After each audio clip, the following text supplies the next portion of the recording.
T-minus 20 seconds.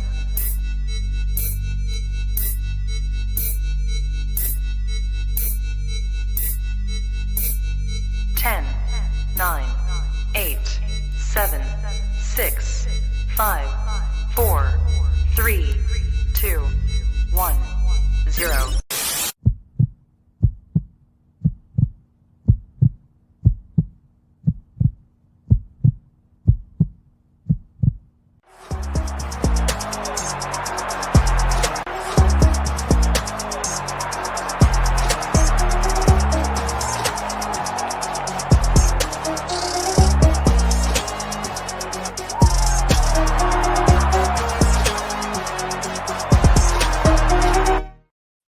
Hello, everybody, and welcome back to Jack Wagon Sports presentation of Out of the Tunnel. It is going to be our final show of 2022 for Out of the Tunnel. We will be back, of course, for the National Championship. We have an exciting announcement coming up for a special broadcast we're going to do here in a few weeks. But without further ado, we're going to get into our show today. We're doing our bowl game special. We're also going to talk about Army-Navy. So what that means, we're going to break down every single bowl game. We're going to go through all 42 games and make our picks for who we think is going to win. To enter our Capital One Bowl Mania contest. If you guys want to enter into this contest for your chance to win $75, please go check out the link on our bio in both our YouTube and all of our social medias if you're following us there.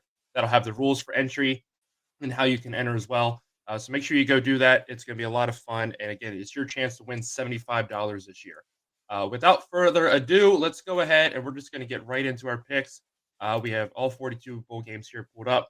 So let's go ahead and get into them one by one. If it loads, there we go. All right. So first game up, we have Miami, Ohio versus UAB. Nick, your thoughts on this game first? Yeah, so I'm going to go ahead and let you guys talk about this. We took some different approaches here. I had experience throughout the season that going with my gut had worked out, and especially going into bowl games where players are out, all kinds of stuff. The thing we love about college football is anything can happen, especially during bowl season. So I just went ahead and went UAB. It felt good. I feel like they had a pretty good season. They kind of, in my opinion, when I was watching their games, they overperformed what I thought they would do. Not to take anything away from Miami, Ohio, but I just think that UAB has better talent on the field. All right. Well, I'll give my thoughts here first. I'm just gonna give a lot of stats here today. So this is gonna be the first ever meeting between these two teams. Miami is averaging 20 points per game, far better than their other counterparts in Miami, Florida. They're allowing 23 points per game, and they're averaging 136 rushing yards allowed per game. UAB is averaging 31 points per game, 23 points allowed per game, so matching their defensive lead with Miami, Ohio very well.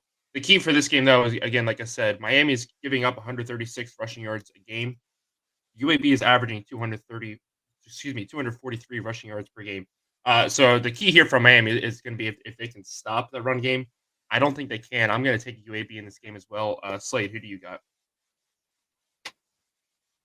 Yeah, kind of the same thought process as you. I saw that UAB averages about 31 points per game, and they give up about 23 points per game.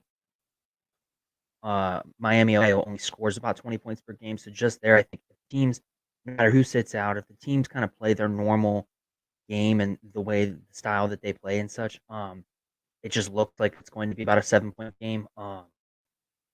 Also, the fact that you had put in there about how UAB runs for 245 yards a game, basically. They just have to have their running back play the game, and as long as he can get 150 yards, that's over what Miami usually gives up.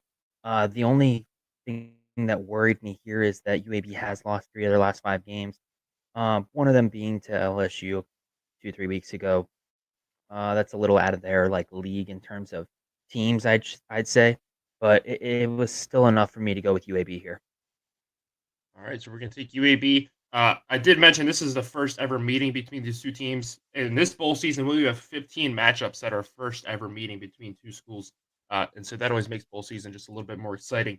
Next game up we have is UTSA versus Troy, another first ever meeting matchup. UTSA averaging 39 points per game. You saw how good their offense is. Their offensive coordinator, co-offense coordinator, is actually heading to Oregon to be their offense coordinator next year with Kenny Dillingham departing. I'm very excited to see where that can go. And obviously as an Oregon fan, I wish him all the best there, and we'll see how it works out. They're averaging 27 points allowed per game. The big thing for them is they like to throw the ball around. 308 yards passing yards, 308 passing yards per game. Excuse me, I can't talk this morning. On the other side, Troy 26 points per game, 18 points allowed per game. They're averaging 208 yards passing allowed per game. This is top 25 matchup, 25 versus 24. Two teams we just saw win their conference championships in exciting fashion by steamrolling their opponents, showing how good of a team they really are. I'm very excited to see how this game plays out. I think this has the potential to be one of the best bowl games we see all year. So I'm excited for this meeting. I said it on our show Thursday. I kind of wish these two weren't playing each other. They got a chance to go play a bigger opponent, like a Power Five school, to kind of show how for real these Group of Five schools are. But I will settle for UTSA versus Troy. I am personally going to take UTSA in this. Nick, who do you got? Yeah, so I'm right there with you. I think this could easily be one of the best games in the bowl season this year. Really, it's going to depend. We know Troy's defense can put the clamps on at times. It's going to be a great matchup, the UTSA offense versus the Troy defense. I think the UTSA offense is going to be just enough to win this one. It's more than likely going to be a close game, probably within one possession, but I got to go to UTSA. Slade? Yeah, I went the same as you guys with UTSA. I'm looking at the points for and points against in the games. If UTSA just plays the normal offense defense, they'll score close to 40 and give up about 26. 26 is about how much Troy scores in an average game. That coupled with Harris from UTSA is just a lot more precise, I guess, within the ball than Watson is from Troy. 31 touchdowns, 7 interceptions, while Watson's 13 touchdowns and 10 interceptions. I just think that if it's going to come down to a pissing match where who can throw the ball the most, I think UTSA's got the better quarterback.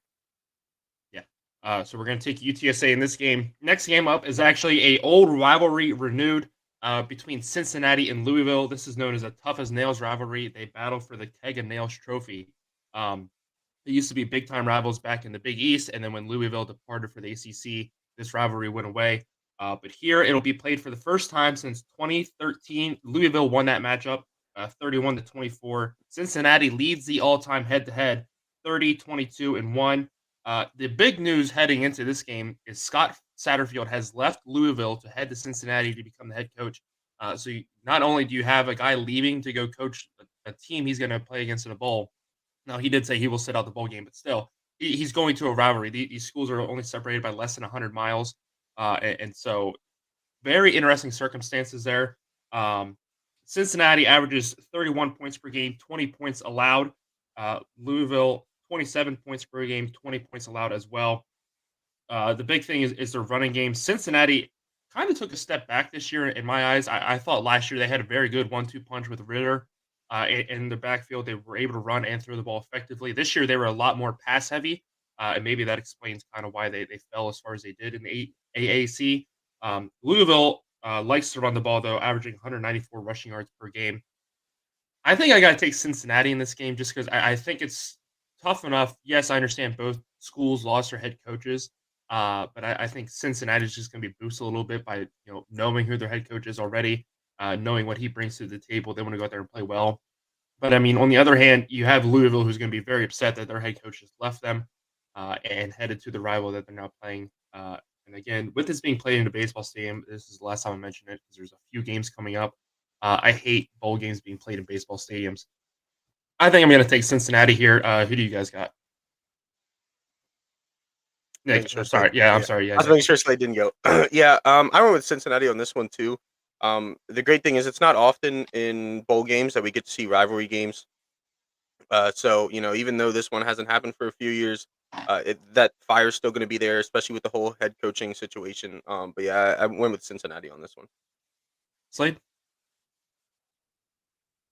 Yeah, I agree. I went with Cincinnati. My main point here is even though the coach is sitting out, I think that they're going to feel like he did them dirty. There's going to be a lot of kids in the transfer portal. I don't think that they're going to have the core part of their team playing in this game for Louisville. So I just think that that's the reason why Cincinnati is going to be able to get the win here. Plus a little inside knowledge. Yeah. Moving on, we have the Cricket Celebration Bowl. This is between Jackson State and North Carolina Central. Now, this will be for the, forgive me, it's an FCS championship, but it's for the HBCU schools only. And so the big news out of Jackson State, obviously, is that Deion Sanders has left. He will be the head coach of Colorado. He's already making big waves over there. But he will come back and coach for this game. This will be his final game with Jackson State. North Carolina Central, again, very respectable season, 9-2. Jackson State 12-0. Nick, your pick for this game? Yeah, so I went with Jackson State on this one, which I feel like is the popular pick. Well, obviously, judging by the percentages there. But to me, the hugest difference is Primetime coming back to coach this game. I think that makes a huge difference. I think that this team has rallied behind him. You know, they've fully bought in to him buying into the team, which, like I said, is going to make a huge difference in this game. I think if he's not there, this game probably becomes a whole lot closer than Jackson State wants it to be. Slade, your pick? Yeah, I agree. I went with Jackson State here. I haven't seen his son or Travis Hunter actually enter the transfer portal yet. They've said that that's their plan, so I would still be eligible to play in this game, and I just think that those two will make the difference. Yeah. I'm still going to pick Jackson State, but I will kind of lend some to the opposite. Last year, Jackson State, again, very great regular season. They got to the Celebration Bowl, and they got steamrolled in this game because, in my eyes, they just did not change their philosophy at all. They ran man coverage straight up all game, and when they were getting burnt, they refused to switch. They didn't make any adjustments. I'll be the first to admit I've not watched any Jackson State games this year, and so I don't know what their defensive philosophy is like. Maybe they have changed it. Maybe they've learned and they've grown. Just an air of caution, though, but I will take Jackson State as well. I think Sanders' son is just too good.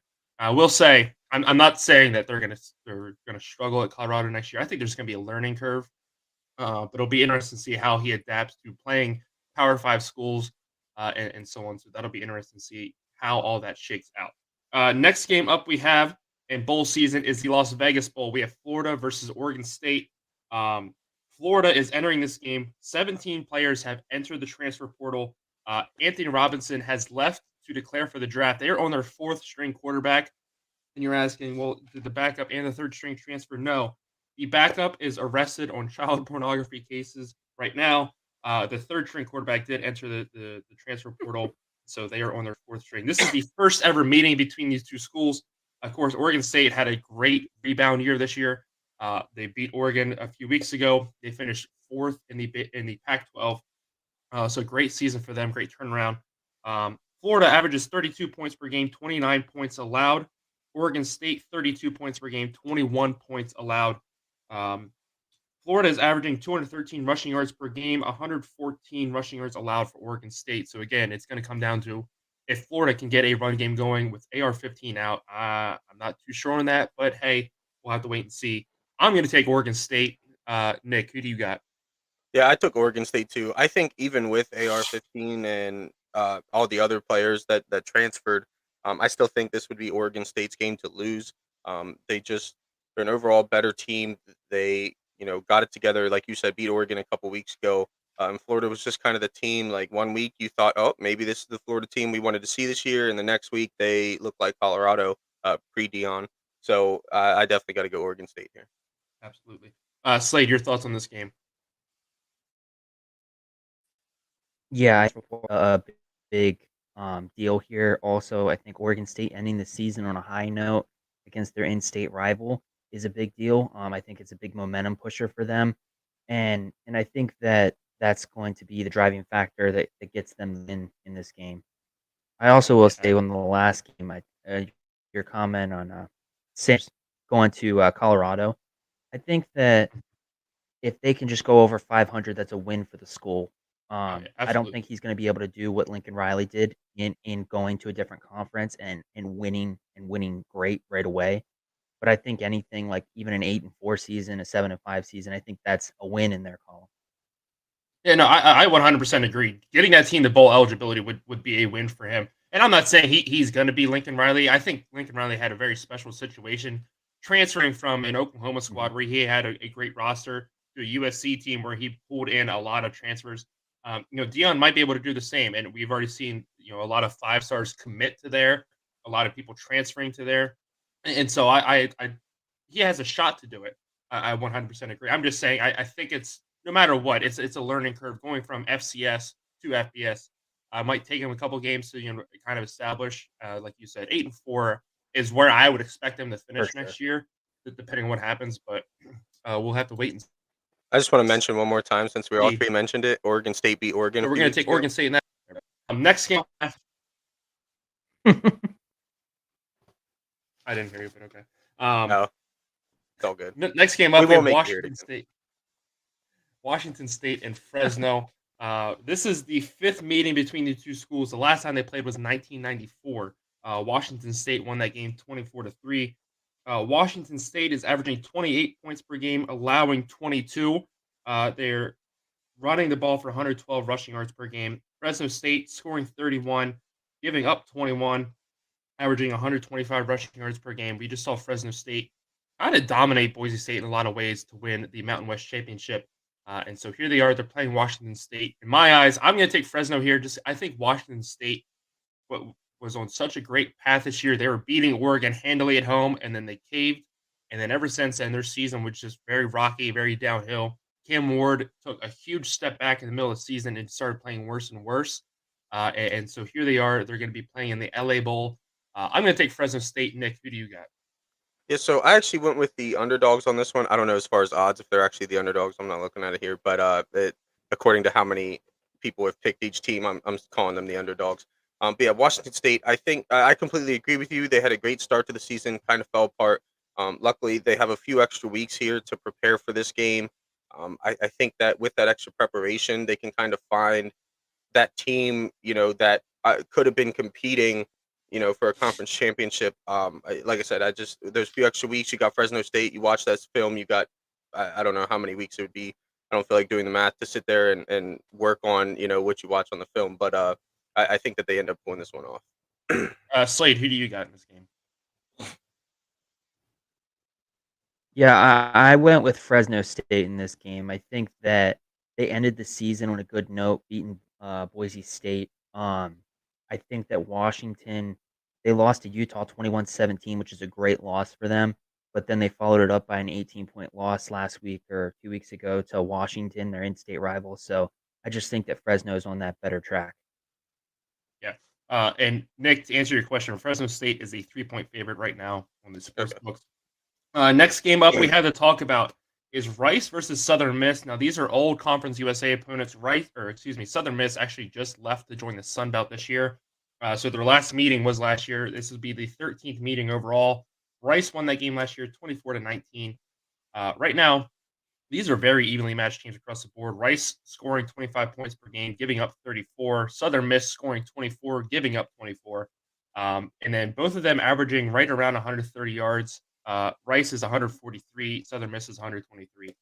So I think this is a very evenly matchup. Again, old rivals from a conference last year. I'm excited to see this matchup. I think this is kind of one flying under the radar a little bit because it's not big names. But we always see these games between lesser known opponents, I would say, produce some of the best matchups we've seen. It's tough for me to tell. I think I'm going to take Southern Miss here. I think they've just had a more established season. They were on a great track in the Sun Belt and then just kind of caved middle of the season. They got a huge blowout loss to, I believe, Troy. Rice has been up and down all year. We also see they're 5-7 and bowl eligible through a waiver. So I'm going to take Southern Miss here. Slade, I'll go to you first this time. Who do you got? I went with Southern Miss also. I think that the fact that they have a winning percentage in their points a game versus points against. I don't like the fact that Rice gives up 8 points a game to their opponents, basically. And also, I don't like that Rice is 5-7 in this bowl game. So that's why I went with Southern Miss. Nick, who do you got? Yeah, so I also went with Southern Miss, but I wanted to say I think that I almost feel disrespected. Not that I have any sort of personal emotional investment in this game, but I almost feel disrespected at how lopsided the pick rate is that I'm looking at. I can't see the exact percentages because it's tiny. 92-8. I was gonna say it looked like double digits and single digits. But like you said, I think that this is a very evenly matched game. And I think that that pick rate is kind of misleading. I think this is going to be a whole lot closer than what a lot of people believe. Did you say who you're I did. I picking? said Southern Miss. Yeah. Okay. Sorry. I'm deaf. It's okay. Next game up we have is SMU versus BYU. This will be the fourth meeting overall. The last was 1997. BYU won that game 19-16. SMU is averaging 38 points per game, giving up 35. This is a team also, if you remember, 3 weeks into the season, half of their team announced that they were going to enter the transfer portal. And somehow they were able to keep this team together for the most part. And here they are. They're bowl eligible. They're 7-5. BYU started the season off great. They beat Baylor at home. They were ranked well within the top 25. I believe they were almost 10th. I think it was 12th I when say I think they were Oregon close. beat them. And then ever since then, they went on a losing streak. I believe they lost 5 straight in the middle of the season. They lost to Notre Dame as well, but they were able to kind of salvage their season towards the end, get into bowl eligibility. They're averaging 32 points per game, giving up 30, so very even points per game to points allowed for both teams here. Um, SMU is averaging 324 pass yards per game. BYU is giving up 236 on average. And if you think back, SMU was involved in that game. I believe it was against Houston, where they set the record for most points scored in regulation in NCAA football. This was difficult for me to pick just because I think SMU's offense doesn't get enough credit for how good it is. I'm going to take SMU in this game, actually. Nick, who do you got? Yeah, so I actually also took SMU. When I look at this, like you mentioned, this is a team that it felt like half. I don't know if it was actually half. You called it half, so we'll call it half. But half their team, said they were going to enter the transfer portal, and it almost seemed like they started to do better after that. So I don't know if the ones who said they were staying, kind of bought in more and fought harder out or whatever the situation may be. And on the other hand, you got BYU who had a lot of high expectations this year, who was living up to those high expectations the first couple of weeks and then just kind of fell apart. I think that SMU has something to fight for here, where BYU really, they're in a bowl game, they're kind of used to it, and they've fallen apart recently. So yeah, I had to go with SMU too. Slade, who do you have?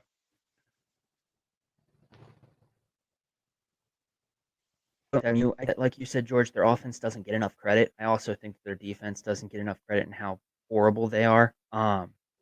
Their defense is just going to be the driving factor here. If their defense gives up more than what they normally do, they're going to lose the game. If they go out there and play their normal, give up 446 yards a game, which is just ridiculous that they give up 200 yards passing and 200 yards rushing.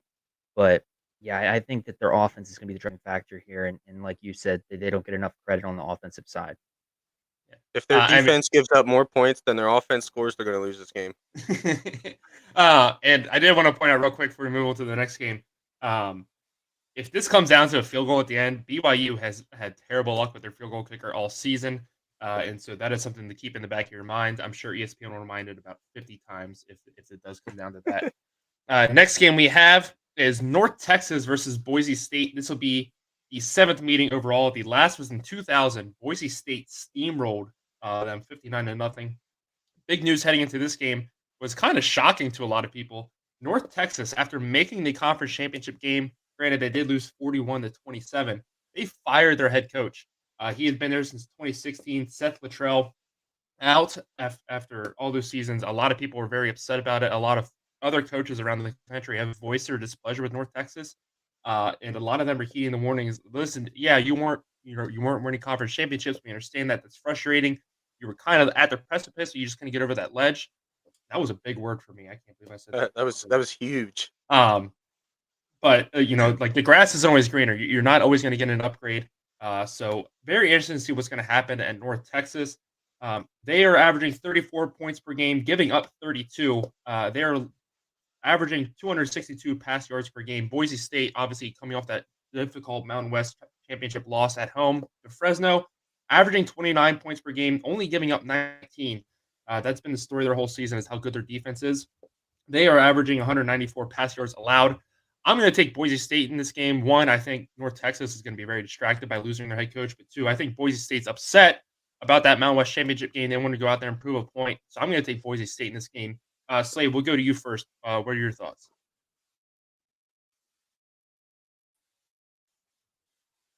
Reese retired. He's got fired. 7. They lost that same game only by 4 points earlier in the season. So they went from a loss. Can you hear me now? Not Maybe. really. Go ahead. You're back. Oh, any first again. Can you hear me? Yep. There you go. Texas lost to UTSA by 4 points earlier in the season, and now they lost by 20 points to the same team a couple weeks later. So I think that was the reason why the coach has just been fired. He's not able to kind of make the changes to get closer or get those wins. So I think that was the reason, and that's the reason I went with Boise State here. Nick, who do you have? Yeah. I also went with Boise State. The big thing, obviously, the whole distraction of the coaching thing. Look, as a Penn State fan, we've had this conversation numerous times. Seeing James Franklin have us right below the elite level for how many years? Sometimes you got to look at it and say what is out there that is better. And most of the time, if you have a coach that's leading you to conference championships, like North Texas did, there's probably not. So a little late for them to hear that advice now, but it is what it is. So we're on Boise State there. Moving on, the big story of bowl season to me is the surprising teams that are bowl eligible. We have UConn here. We're going to talk about the other in a minute. But this is Marshall versus UConn. This will be their second ever meeting. They did play in 2015. Marshall won that game 16-10. Marshall comes into this game. They've had a great season at times. They've upset a lot of big names. On the road at Notre Dame was a huge one that always sticks out. They're averaging 24 points per game, giving up 16. They are only allowing 89 rushing yards per game on average. UConn comes in averaging only 20 points per game, giving up 26 points per game. They average 195 rushing yards per game. I love the underdog story of UConn. I think UConn can keep this close. Right now, the spread is at 10. I think that they're going to be very determined. They do have a very good run game. This is going to be a low-scoring affair in my eyes. I would definitely take the under. Let's see what that is. The over-under is 40.5. I would take the under on that.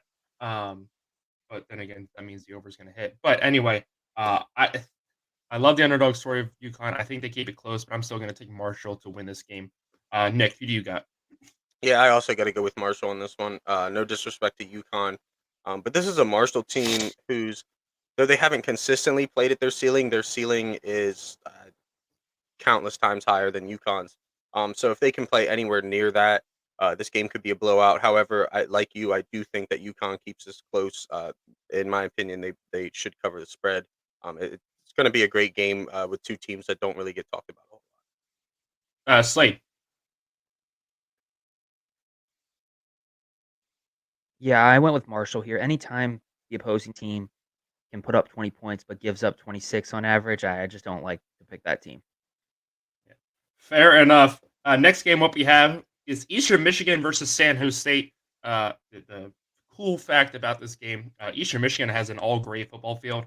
San Jose State actually has a glow-in-the-dark baseball field. That is something I did not know about. This will be their second ever meeting. The last time they played was 1987. Eastern Michigan won that game 30-27. Eastern Michigan comes in averaging 29, allowing 29.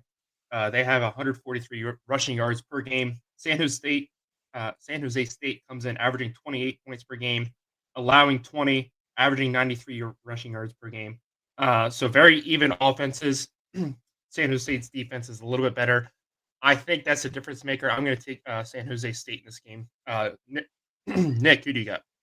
Yeah, so I ended up going with Eastern Michigan on this one. This is a game that I thought could go either way. It basically was a coin flip for me. Obviously San Jose State's defense has performed better throughout the season. I just think Eastern Michigan, every time I've looked at a game with them, especially when it's a team that they might not match up very well against, they seem to play with. I don't know if it's hard or if it's just grit, attitude, whatever it is. They just kind of seem to step up. And I think that's going to be the difference in here. I think they're going to keep it close, and it's going to be one of those, hey, we shouldn't have won that game, but we had a chance to hit the game-winning field goal at the end, and we hit it. Yeah. Slade? Yeah, I went with San Jose State here. I just think that their offense is going to be able to produce a better game. While their defense only gives up 20 points per game, I think their defense is going to be the driving factor here. If their defense is able to really play solid and keep the rushing yards down, then I think that they'll get the win. Yeah, definitely. Next game up we have is Liberty versus Toledo. Huge shakeup at Liberty with Hugh Freeze leaving. They will be bringing in Jamie Chadwell, the head coach from Coastal Carolina, is now going to switch over to Liberty, which I'm kind of surprised to. To me, in my eyes, that's a lateral move. Liberty is getting ready to join the Conference USA. They're not going to be a Power 5 school. I really thought he had enough under his belt right now to move up to a Power 5 job if he wanted to. So I'm a little surprised he went to Liberty, but we wish him the best of luck there. This will be their fourth ever matchup. They played in 2007. Toledo won that game 35-34. Toledo's averaging 32 points per game, allowing 26. Liberty scoring 28, allowing 25. So, in my eyes, very even offensive matchup and very even defensive matchup as well. In my eyes, I'm going to take Toledo here. I think they have a little bit of momentum coming off that MAC championship game. Liberty, even though, yes, they do have a new head coach, a new direction to go into, I still feel like it's a little bit of chaos going on over there. Jamie Chadwell will not be coaching in the bowl game, as we often see with new head coaches announced before bowl games. But I'm going to take Toledo here. I think they're just a little bit more stable, so that's my pick. Slade, who do you got?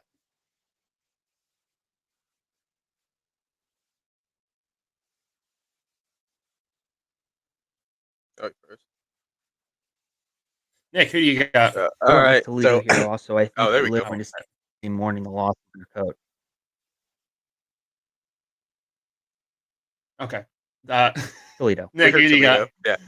Yeah, I went with Toledo on this one too. I originally, when I first looked at this game, was like, this could be close. It could go either way. But the whole head coaching thing, going on with Liberty, and the fact that Toledo just came off of, while it was a low scoring affair, as someone who's played football, when you get into those low scoring, hard to find yards, hard to find points games, that can give you a huge boost of momentum going forward into the next week or into the next game, I should say. So I think that's enough, to launch to the Rockets to the Toledo to the win on this one. Oh my. Next game up we have is the New Orleans Bowl. This will be Western Kentucky versus South Alabama. This is their second meeting. They played in 2013. South Alabama won that game 31-24. Western Kentucky, in my eyes, has had a fall from grace compared to last season. Still a very respectable record, going 8-5. This is a team we saw walk into the Conference USA Championship game and walk all over their opponents. Of course, losing your star QB Bailey Zappi to the NFL is going to produce some things like that. I believe they also lost their offensive coordinator. So it's understandable, but it's just very, compared to last season, very underwhelming season, I would say. Western Kentucky comes in still averaging 36 points per game, but giving up 24. They averaged 339 passing yards a game. USA comes in averaging 32 points per game, only giving up 19, but they do allow 216-yard passing yards per game. So that's a big storyline there.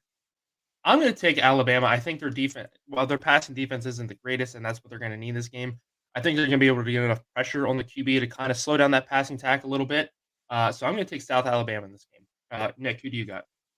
Yeah, I took South Alabama in this one too. The big thing for me was this is a Western Kentucky team that was in conversations for the conference championship before the year started.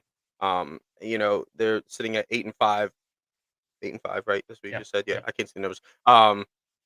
Which I guess you could call a good season, but when you have higher expectations and you end up, not hitting those expectations, it can be, I don't want to say demoralizing, but it can kind of ruin any, momentum or positive energy that you have going into a bowl game. And I think that's really the big thing. South Alabama sitting at 10-2 is very happy about their season. They're going to be energized. They're in a bowl game. And I think that's the difference. Slade. I went with South Alabama also. I think that both teams can obviously pass the ball. I think that the run game is going to be the difference. And I think that the fact that South Alabama only gives up about 89 yards per game is just ridiculous. And I think that Kentucky's going to have a hard time getting past that. Yeah, definitely. Next game up we have is Baylor versus Air Force. This will be their fourth ever meeting. The last time they played was 1977. Baylor won that game 38-7. Nick's just surprised I was able to find all this information. Baylor, again, you talk about a team that had such high expectations coming in and really fell short of that. Defending Big 12 champions, they come in They lose early to BYU. They get steamrolled by Oklahoma State. They also lose key games at TCU and other teams along the way. So definitely not where they wanted to be, finishing the season 6-6. Air Force comes in 9-3. Baylor averaging 34 points per game, but giving up 27. They average 194 rushing yards per game. Air Force comes in averaging 28 points, giving up only 13. They only allow 100 rushing yards per game. The big money here appears to be on Baylor, with 71% of the people picking them. I'm going to go again. I'm going to pick Air Force here. Again, you always see the service academies play very well in these bowl games. I think their rushing defense is the big thing here. They're definitely going to be able to outrush Baylor, considering that's their entire offense. But I think that's the matchup. They take a lot of time off the clock. They keep the ball out of Shapen's hands. I'm going to take Air Force. Nick, who do you got? Yeah, so I did go with the majority here. I went with Baylor. However, this is probably my least confident pick out of all these bowl games. If Air Force can control the pace of the game and play the game that they want to play, it could get ugly. And by ugly, I mean like maybe 24-7, but as ugly as rushing games can get. However, I do think that, if Baylor's going to win this game, you got to let Shapen do his thing. And I think that as long as they can give him time, they're going to be able to do that. Keep Air Force's offense off the field so that they can't sit there and run the clock and tire down your defense. Another note for this game: Air Force is the only bowl-eligible service academy this year. Slade, who do you have? I went with Baylor here. I think that their record 6-6 is hard to look at because they played the three best teams in the Big 12 their last three games of the season. They lost to Kansas State 31-3, followed up by a 1-point loss to TCU, who took second in the Big 12 and is in the conference championship now. The college football playoffs. And then they lost to Texas by 11 as their last game. So I just think that they had a rough schedule to end the season, which makes their team look horrible. But I think that if they're able to just get the ball moving on the ground, and get more than that 99 yards average that Air Force gives up, I think that they're going to be able to win. Do we do the wheel? Nick's on the fence. I feel like we got to do the wheel for this one. Well, yeah, let's do the wheel. We haven't used the wheel yet. Might as well. All right. So for anybody that doesn't know, in any game that we created an account so we could do the Capital One Bowl Mania as a group, just to see how we do. So if we aren't quite sure who the group is picking, we're using the wheel to pick it, because the wheel is our god. The wheel makes our decisions for us. So team one will be the left, team right will be, team two will be the right. So we're gonna take, it looks like Air Force. All right. Oh, okay. There we go. We're gonna take Air Force here. I don't like the clapping though, I will admit. All right, next game up we have is Louisiana versus Houston. This has a possibility of being an ugly game. Houston, great offense, just not a very good defense at times this year. This will be their 10th ever meeting. They last played in 2006. Louisiana won that game 31-28. Louisiana comes in averaging 27 points per game, giving up 23. Houston averaging 37, but allowing 34. Again, you talk about Louisiana real quick. This is a team coming off the Sun Belt Championship last year. Again, high expectations. They did lose their head coach to Florida. I would say, I think without a shadow of a doubt, Louisiana is in a much better situation than Florida is right now. So maybe losing their head coach wasn't that big of a deal. But they're still bowl eligible. They still have time to rebound. I think Louisiana will be fine going forward. In this game, I'm going to take Louisiana as well. I think Houston, again, they can put up a lot of points, but I think they just give up too many. I think Louisiana's defense is the difference maker here. Yeah, I understand they're not outscoring their defense by a whole lot. It's only 4 points per game. But still, the fact that they're able to hold teams to 20 points, I think is a difference. So I'm going to take Louisiana here. Slade, who do you got? I went with Houston here. I think the QB situation is going to be the difference in that UL's quarterback is 15 touchdowns, 5 interceptions, while Houston's tune is 37 touchdowns to 10 interceptions. I think if Houston's able to get the ball moving through the air, if they get to their 330 yards, I think that's going to be hard for Louisiana to beat. Nick. Yeah, so I went with Houston as well. This is another game that I wasn't 100% confident in for the same reason that you talked about. Their defense just gives up too much. However, I don't think that Louisiana's offensive attack is as good as some of the offenses that Houston has seen throughout the year. No disrespect against Louisiana. I think they're on the right path, but I just think that Houston ends up taking this one. Absolutely. Next game up we have is Wake Forest versus Missouri, and with this game we actually have a special announcement. So you've heard us mention it a few times. We'll be doing our Swear Jar Sweat this year. We'll be live streaming a random bowl game. We picked this last night. The bowl game will be the Gasparilla Bowl between Missouri and Wake Forest. So we will go live Friday, December 23rd at 6 p.m. on our YouTube channel. So right here. So make sure you join us. We'll be live streaming the whole game. We don't have our bet picked out yet. We'll pick that kind of once the books settle on the spread, over-unders, things like that.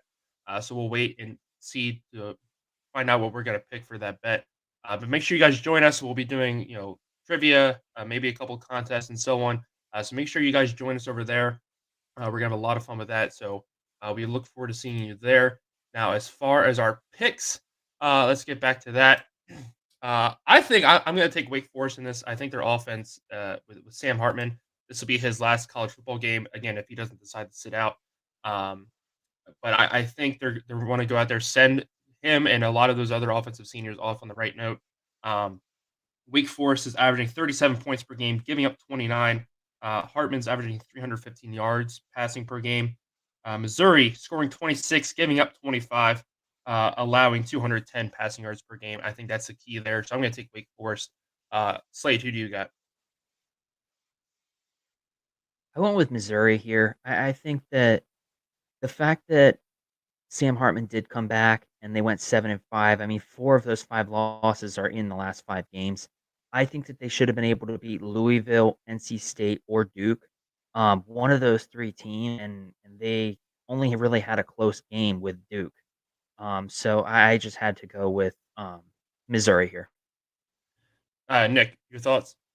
Yeah, so I went with Wake.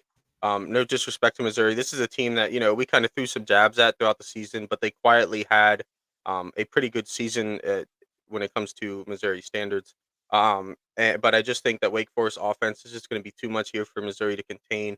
I don't think it's necessarily going to be a blowout because Wake Forest defense isn't the greatest. But it should at least be entertaining. I just think that Wake ends up winning it. Yeah.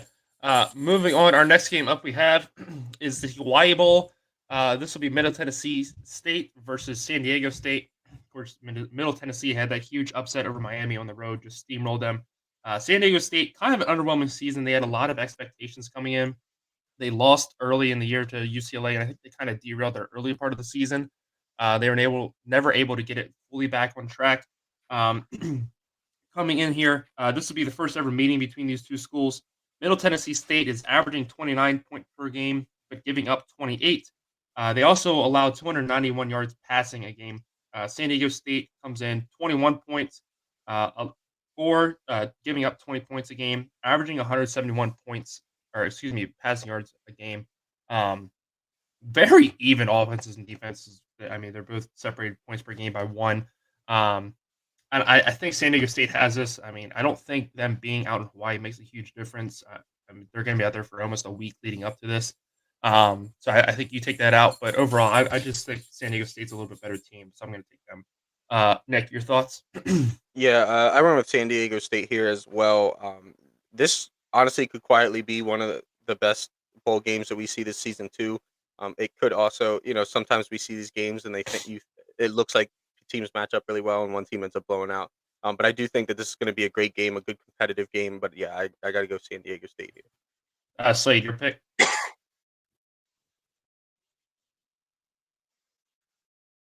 So I went with San Diego State. I just think it would be a little bit better. We've seen that they're very evenly matched. I just feel like San Diego State's going to be able to get the edge. Yeah, definitely. Next game up, we have New Mexico State, bowl eligible for the first time since 2017. This will be their second ever bowl game as well. First meeting between these two schools. New Mexico State comes in averaging 26 points per game, giving up 24. Bowling Green comes in averaging 23 points per game, but giving up 33. New Mexico State averages 169 rushing yards. Bowling Green only 100. I think those are a little misleading stats. New Mexico State did play 2 FCS schools, but at the end of the day, this is a team very excited to get in. They are 1-0 in bowls. I think they go 2-0 in bowl games. I know that's very underdog pick of me, but I'm going to take New Mexico State this game. Slade, who do you got? In this game, I'm also going with New Mexico State. I think that they're going to be able to just have that little bit of edge to get the win here. I didn't really see anything that stood out too much from each team, other than the fact that Bowling Green gives up 10 points a game to their opponent. uh, Nick, your thoughts? Sorry. Yeah, I actually went with New Mexico State as well. The big thing, obviously, the points against for Bowling Green. New Mexico State's going to be fired up. Their second ever bowl game, their first one in a couple years. That energy itself can propel a team past another team. But I definitely think that I'm kind of surprised that the pick percentages are so off balance here because, in my opinion, I think that New Mexico State has the better team that they put on the field. So we'll I see. think at the end of the day, a lot of it is people are like, New Mexico State's never good. Why would I pick them? Yeah. And maybe the pickers do understand that they had to get a special waiver to get into this game. But I don't know. I think New Mexico State has this. Next game up we have is Georgia Southern versus Buffalo. Of course, Georgia Southern, you think back to earlier in the season, they upset Nebraska on the road as part of that huge Sun Belt weekend. They will be playing Buffalo. First meeting between these two schools. They come in. Again, we've talked about it very often so far. Very even offensive and defensive matchups. Georgia Southern comes in averaging 34 points per game, giving up 32. Buffalo averaging 29, giving up 27. We kind of saw Buffalo have a chance at the MAC championship game and stumble at the end of their season, kind of fall apart. I'm going to take Georgia Southern in this game. I think we've seen their potential, how good they can be. They get a couple weeks off here. They get a couple guys healthy. I'm going to take Georgia Southern. Nick, who do you got?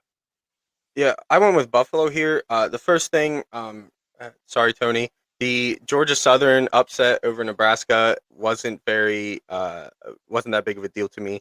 And Buffalo, I feel like every year, no matter what their record is coming into the bowl game, they always play very well in their bowl games. I don't know if it's the extra preparation or whatever it may be. Just they might not win them all, but just looking on the field, I feel like they kind of find a different level, and I think that's enough for to propel them past Georgia Southern here. Slade, your pick?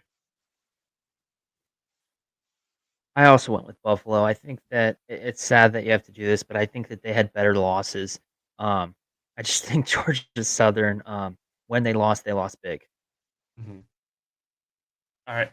Next game up we have, this is CBS's pick for the worst bowl game this year, which I found very interesting. We have Memphis versus Utah State.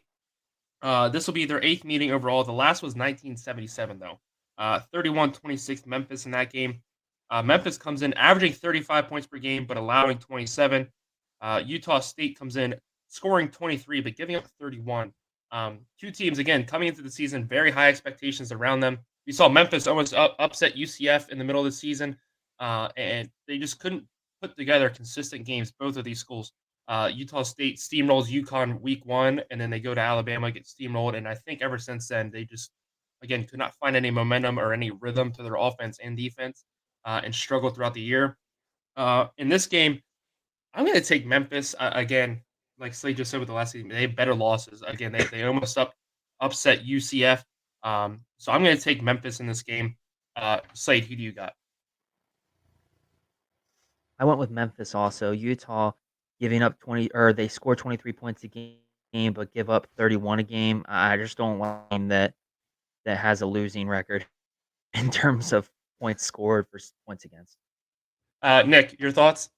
Yeah, I went with Memphis as well. They're another team that I feel like when they get to bowl season, kind of find another level. And Utah State really just, to me, I have watched not full games of theirs, but I have watched parts of some of their games, and to be bowl eligible to me is kind of surprising. There are times where they have not looked very good at all. And again, you could probably say the same thing about Memphis, but I just think that Memphis takes this one. Next game up we have is the regional rivalry. The first ever meeting, though, these two schools have not played before, which is kind of surprising given how close they are, actually. Coastal Carolina versus Eastern Carolina. This will be, again, like I said, first ever meeting. Big news here. Jamie Chadwell left Coastal Carolina. This will be their first game without him. They come in averaging 29 points per game, but giving up 30. very uncharacteristic of that offense or that team as a whole, I should say. And only averaging 162 rushing yards per game. This is an offense built around their kind of weird triple option. And normally we see them put up huge rushing numbers, but that was not the case this year. Again, 162 is very respectable, but not used to what we're seeing out of them. Eastern Carolina, great season for them. Big road wins at BYU. They almost upset a ranked North Carolina State team at home. They should have, if only they could make some field goals. They upset UCF at home as well this year. They come in averaging 30 points per game, giving up 27, and only giving up 111 rushing yards per game. In this one, I'm going to have to take Eastern Carolina again. Quality wins on their record, and I think the stability of that team. You look at Coastal Carolina again. We always talk about losing your head coach is not easy, and so I'm going to take Eastern Carolina in this game. Nick, who do you got? Yeah, I went with Eastern Carolina too. I'm not gonna lie, I'm not 100% sure with the. I think that says like 75%. That picked Coastal Carolina. No disrespect to Coastal Carolina. They've come a long way the last couple of years, but I feel like East Carolina, is kind of the easy choice here. We also just saw Coastal get steamrolled in their conference championship game against Troy. Slade, who do you got? Yeah, I think that I went with East Carolina just because you think Coastal's losing their coach. The last 2 games, they actually got steamrolled. They got steamrolled also against JMU. They only Mhm. scored 7 points, got beat 47-7. I think that they're just on a bad down slope right now, and then their head coach leaves, so just had to go with East Carolina. Uh, Absolutely. So we're all in Eastern Carolina there. Next game up, we have. I think this is going to be a great matchup. If you would have told me at the beginning of the season, Wisconsin and Oklahoma State were going to play in a bowl game, I definitely would have had New Year's Six thoughts for that. But here we are in the Guaranteed Rate Bowl. For those of you that don't know, actually no, this isn't the game I was thinking it was. Ignore that. Anyway, this will be the first ever meeting between the two schools. Wisconsin 27 points for, giving up 21. 173 rushing yards per game, which again, we just talked about this with Coastal Carolina. Wisconsin turns out running backs like it's their job. And normally we see that number much higher. You think of Jonathan Taylor, Monte Ball, all those great running backs Wisconsin has had. We talked about preseason. We think back, the Wisconsin running back was on our Heisman list, and here we are as a whole offense, only averaging 173 yards. Big news here is Graham Mertz will be leaving. Also, Luke Fickell is leaving Cincinnati to take over at Wisconsin. So a lot of storylines going on behind the scenes there. One thing I think Wisconsin doesn't really care about is the fact that Graham Mertz is leaving. He was terrible, and I can't believe he was able to start for I think it was 3 years there. Um, but anyway, Oklahoma State comes in this game scoring 32 points per game, giving up 29. Um, Excuse me, Nick, your thoughts? Yeah, so I wasn't 100% sure on this one because every time I get high on the Oklahoma State Cowboys, they let me down. But it's also hard to get high on the Wisconsin Badgers right now. However, I think that there's going to be some positivity in there. They got a head coach coming in that I think is going to help propel them up to the next level. I don't think they're necessarily going to be elite, but we'll see how recruiting goes and everything. But Graham Mertz leaving is probably the best thing that's happened to Wisconsin since they made the what was that, Nebraska or Wisconsin that made the Big 12 or Big 10 championship. Would that be in 2016? Wisconsin made it a few years ago. Okay, so yeah, I think that's the one I'm thinking of then. Probably the best thing to happen to them The since turf then. tore up. What do you say? When the turf tore up. Oh, When the turf but tore up. yeah, I think there's going to be some energy there. I think Oklahoma State has kind of fallen off these past couple weeks. They don't look like the team that we thought they were going to be, or that they looked like, kind of early on in the season. So I think Wisconsin ends up squeezing this one out. I didn't give you my pick. So Wisconsin has a lot of excitement around that program. My only concern is, and maybe Graham Mertz was starting just because he's been the residual starter there the last few years and so on. But it kind of makes you wonder if the backup wasn't good enough to take over for him. How bad is he? And we saw Spencer Sanders really struggle this year. Again, a name we kind of threw around for the Heisman early in the season, really fell apart there late. Um, this is going to be his final game as well. I'm going to take Oklahoma State in this game. Slade, who are you taking? I went opposite. I went with Wisconsin. I don't think Mertz leaving has anything that affects this game. I think their defense is their strong point, and Also, I mean, Oklahoma State beat Texas, and then they lost 4 of their 5 next games. So I just think they're on a downslope right now, and I don't see them picking that up here in bowl season. Nick, you took Wisconsin, right? Yes. Okay. Just wanna make sure. All right. Next game up we have is UCF versus Duke. First ever meeting between these two schools. UCF. You want to talk about dead even schools? UCF comes in averaging 34 points per game, giving up 23. Duke comes in averaging 33 points per game, giving up 23. So about as evenly matched of teams as you can get.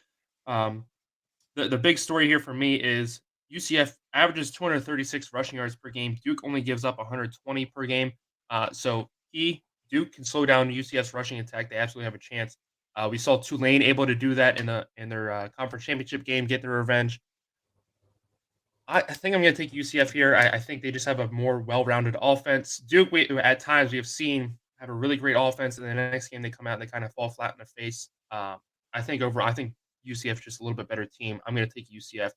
Slade, your thoughts on this game? I went opposite. I went with Duke. I see that Duke averages about 185 yards a game rushing, while UCF only gives up about 160. I think it's much more feasible to see Duke get to that right over what UCF is usually giving up versus UCF getting 100 yards more than Duke is averaging when they give up a game. So I just think that while the games are very close, I also think Plumlee 14 touchdowns, 7 interceptions is not as stellar as I expected him to be on the season. So I just think that Mhm. Duke's going to be able to get the win. Nick, your thoughts? Yeah.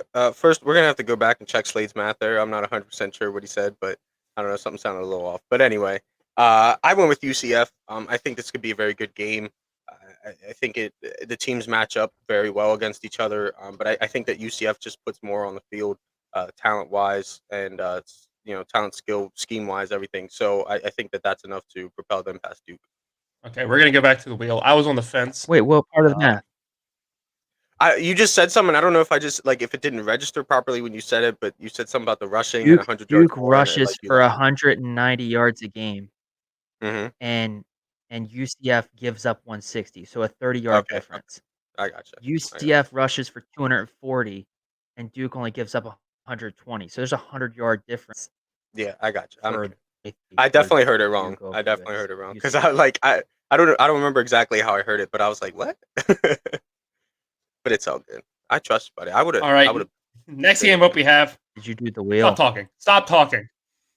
Yeah, I did. We took Duke. Next game up we have is Kansas versus Arkansas. One thing I was a little surprised. A lot of the ESPN guys were hyping this up. I was like, oh, like old school rivals. They haven't played since 1906.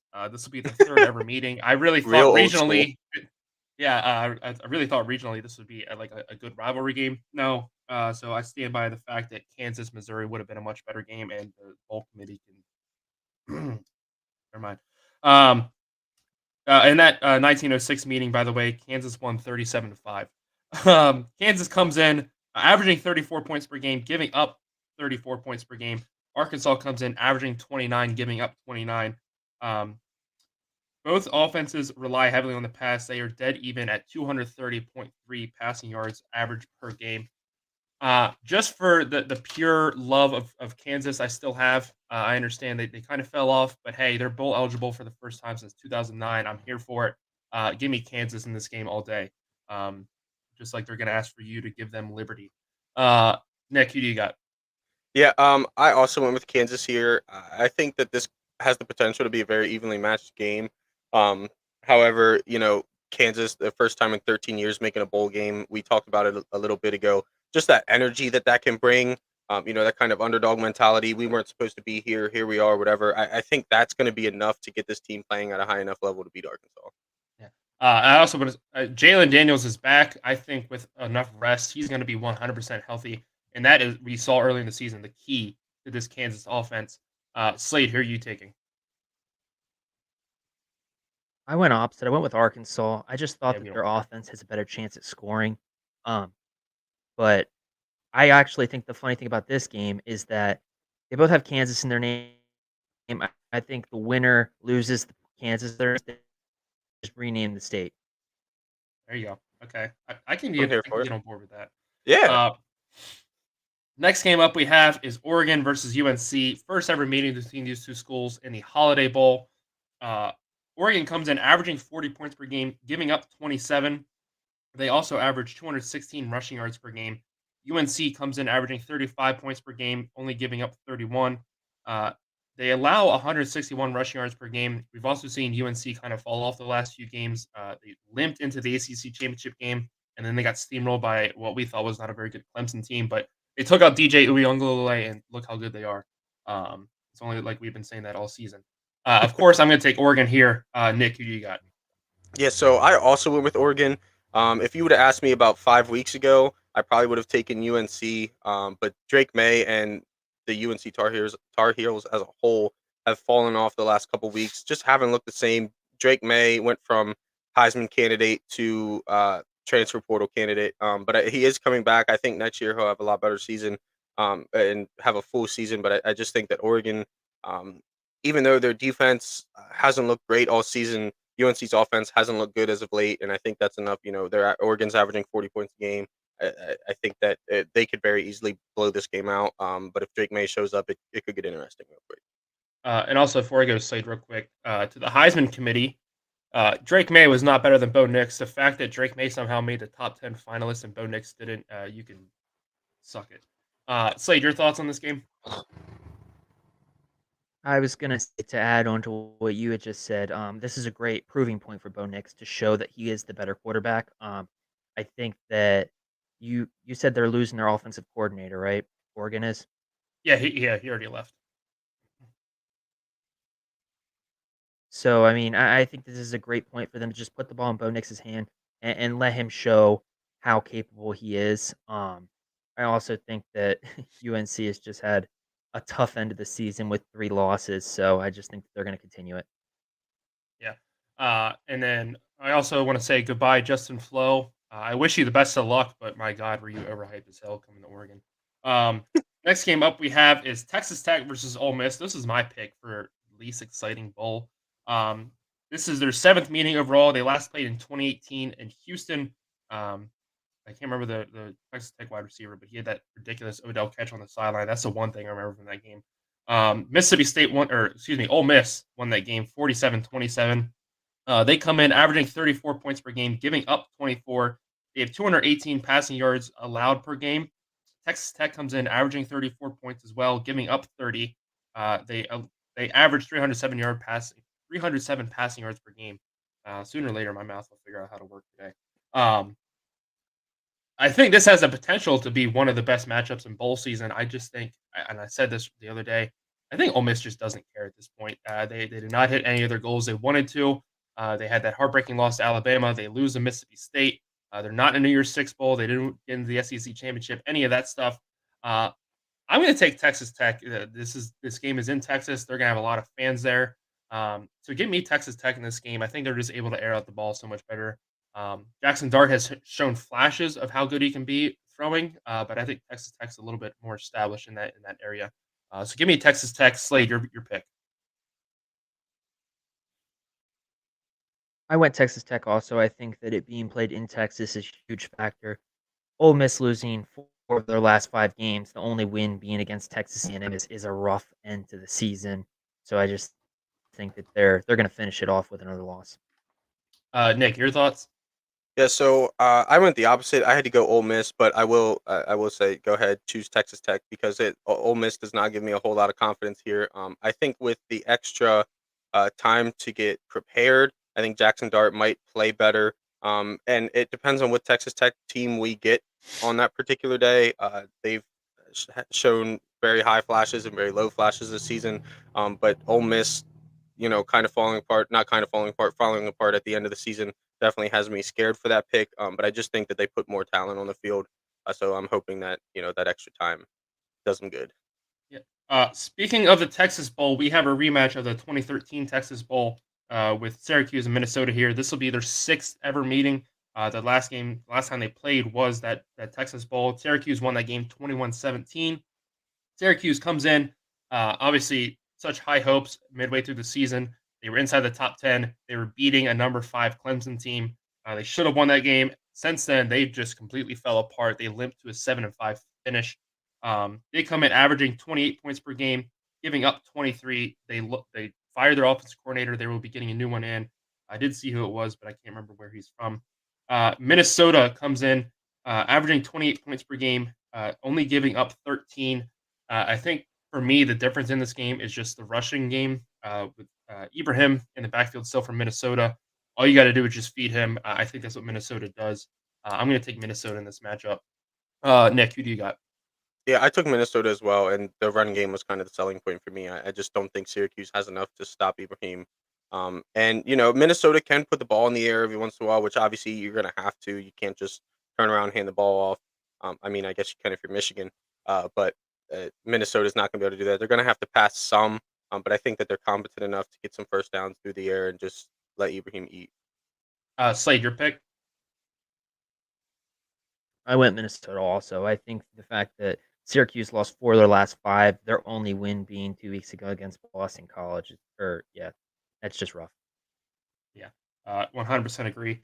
On to what I think is going to be the most lopsided bowl of the bowl season. We have a 6-6 Oklahoma team facing a very good 9-3 Florida State team.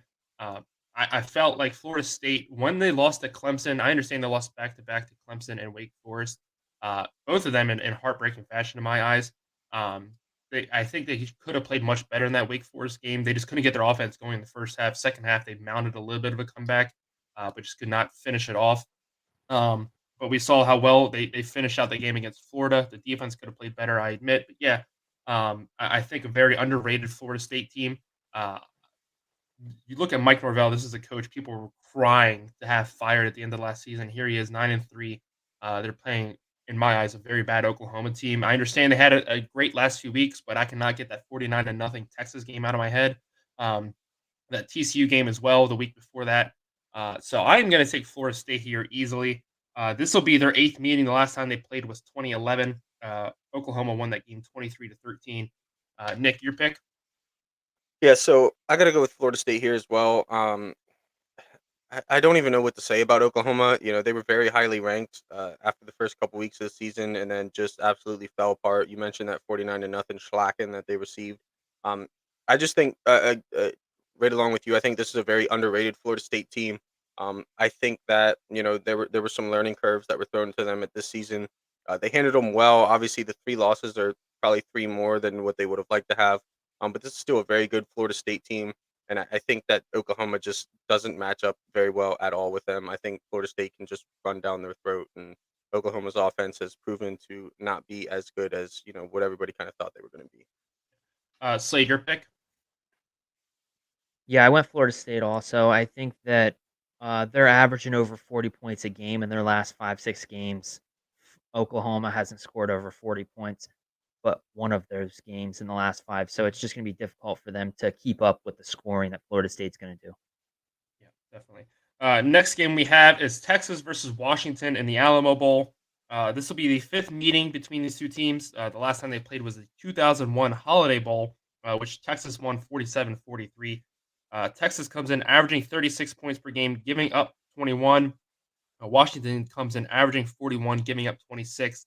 I think the big mark here is we just saw Bijan Robinson win Running Back of the Year, the Doak Walker Award the other day. They average 200 rushing yards per game. Washington only gives up about 127. So the running game for Texas is going to be the big difference here. I think they establish it.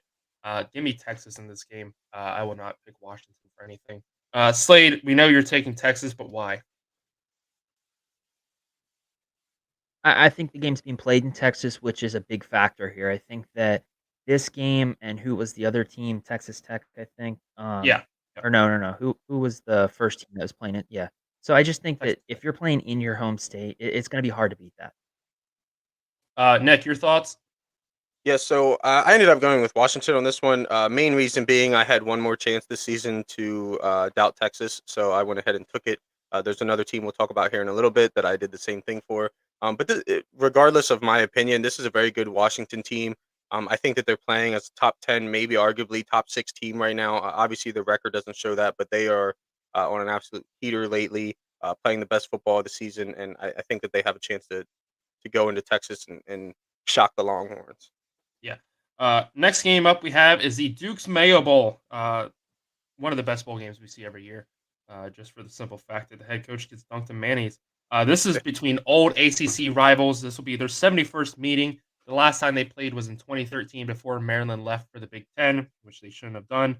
They won that matchup 41-21. Maryland comes in averaging 30 points per game, giving up 24.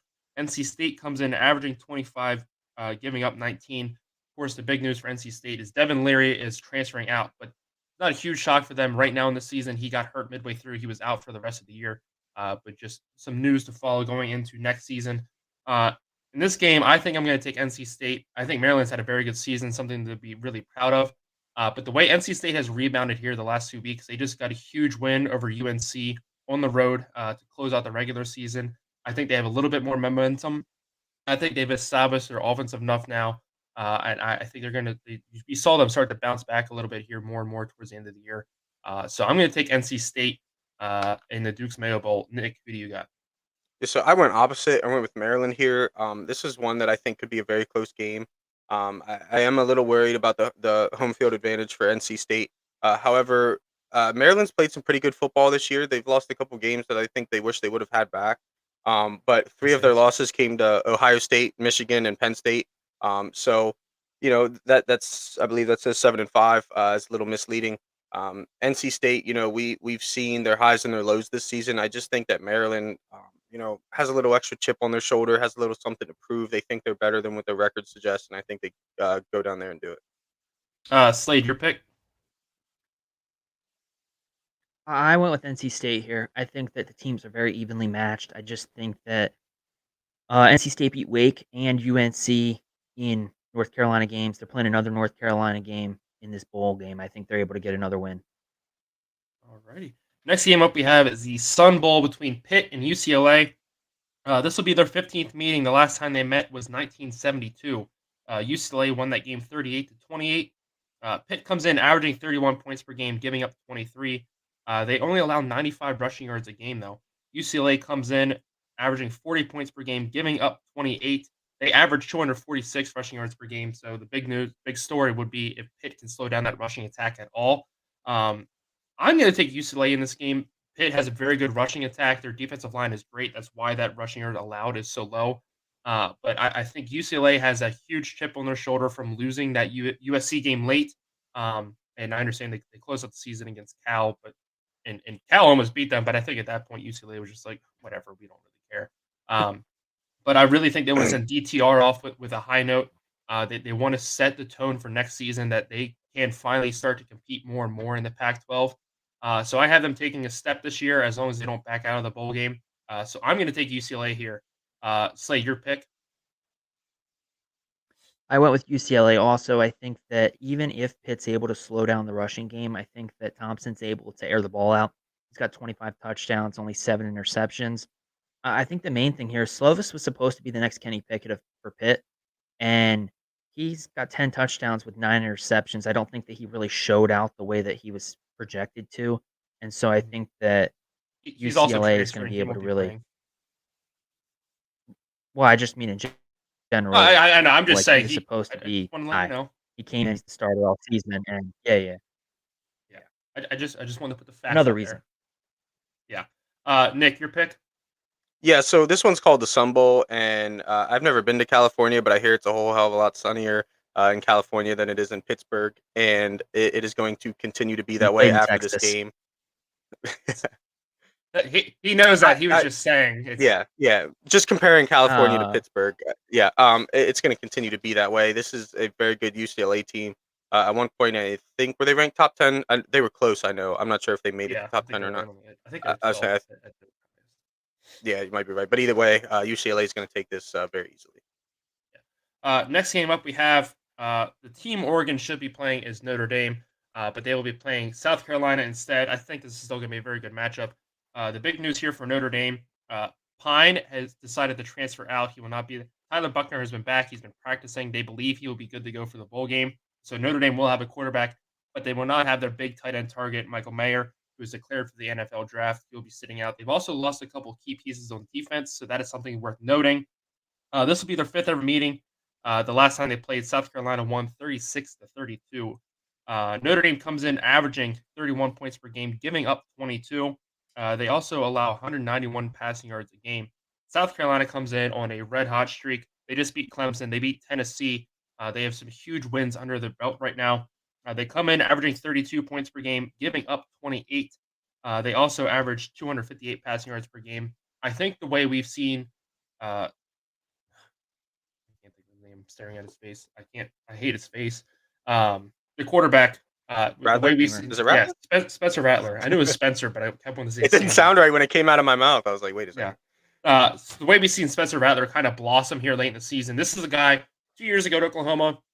Just because I feel like he was an Oklahoma quarterback, his name automatically got thrown into the Heisman conversation. He gets benched during the Texas game. Then we see Caleb Williams come in. We don't see Spencer Rattler the rest of the year. Transfers to USC or South Carolina. He really struggled the first half of the season, and then, like I said, here towards the end, he's really come on out of a shell, shown why he is a Heisman candidate. I think next year, I think that's enough for South Carolina to win this game. Also, this is Notre Dame's second game in a row against a team called USC, and I think it's going to go just the way the first one went. So I'm going to take South Carolina in this game to upset some family members. Nick, your pick? Yeah, so I originally, when I looked at this game, was going to go with the family pick here because I believe I'm 2-0 when I take the family pick. However, this is a red hot South Carolina team. They're not really going to be missing any key pieces, like Notre Dame is, which I think is going to be just enough to help them get the W here. Slade, your pick? We did lose a viewer when I said that, so the family must be upset. I went with the family pick here in Notre Dame. I think they both played a like opponent in Clemson. South Carolina only won by 1 point in their stellar game, whereas Notre Dame won by 20 almost, I think. So I think that Notre Dame is the better team, even with the pieces that they're going to be missing.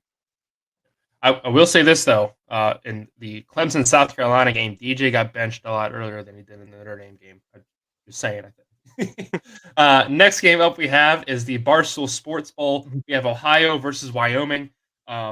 This is the third meeting between these two schools. Wyoming won the last one, 21-20. Both of their previous matchups were decided by 1 point. I thought that was an interesting little tidbit there. Ohio comes in averaging 32 points per game, giving up 28. They allow 144 rushing yards a game. Wyoming comes in averaging 21, giving up 23, and rushing the ball for 188 yards. Ohio coming off that difficult loss to Toledo in the MAC championship game. I think that stings a little bit. I think they're just a little bit better offense overall, and they do have a very good defense as well. I'm going to take Ohio in this game. Slade, your pick. I went with Ohio also. I think it's going to be a very close game. I like Ohio in the way that they were able to end the season. Obviously, a loss to Toledo, but they were able to go 4-5 in their last 5. Nick, your pick. Yeah, I also went with Ohio. I think this is going to be a very similar game to the game that they just played against Toledo. However, this time they're going to have extra preparation. They're going to know what that feels like to be in a game like that, and I think they're going to be able to handle it a lot better and a lot differently, and they're going to be able to come out on top. Next game up is the very Orange Bowl. We have Tennessee versus Clemson. Again, two teams at most of the most points of the year were looked at as college football playoff teams. But here they are in the New Year's Six, facing off in the Capital One Orange Bowl. Tennessee will be without Hendon Hooker, obviously. This will be their 20th meeting of all time. The last time they played was the 2004 Peach Bowl, which Clemson won 27-14. The big news here is DJ was benched in the ACC championship game. He has also announced that he will be transferring out of Clemson. He's going to Oregon. Yeah, oh my God. Don't go to Oregon, buddy. Please don't. Tennessee comes in averaging 332 passing yards a game. Clemson allows 230-yard passing yards a game. There was a lot of concern when Hooker went out that Tennessee's offense still wouldn't be able to function. We saw just how well they functioned against Vanderbilt. They steamrolled them, I believe, 41-0. So I'm going to take Tennessee in this game. Their passing attack is still there. The QB, and I do forget his name, but I apologize, was originally the starter last season before he got hurt. Hendon Hooker came in and took over in that Pitt game. So I'm going to take Tennessee in this game. Slade, your pick. I went with Clemson. I think that they're going to really rally around this new quarterback. I think it's going to be like the Mike White and Jets. You're going to see them show up with T-shirts celebrating. Listen, I Mike just White's the think the goat. All team is right, is don't hate. offensively better, and yeah. Oh no, I'm not. I'm saying that the Jets have really rounded, like circled around him. They're supporting Yeah, him. I hear you. I hear you. But yeah, I just think that Tennessee, since they lost Hendon Hooker, I think he was the catalyst of their offense. Like you said, that their offense hasn't really struggled so much as we thought they would. But I just think that they're going to have a tough time. Nick, your pick. Yeah, so I'm not as sold on that 41 nothing to Vanderbilt because then again it is Vanderbilt, which isn't necessarily the laughing stock of the NCAA this year, but still not necessarily great. And I sort of like Slade said, I think that I believe it's Cade Klubnik. Yep. That's close. I know. Okay, I knew his first name was Cade. I wasn't sure on the last name. I think that he gives this team, the Clemson team, a whole new spark.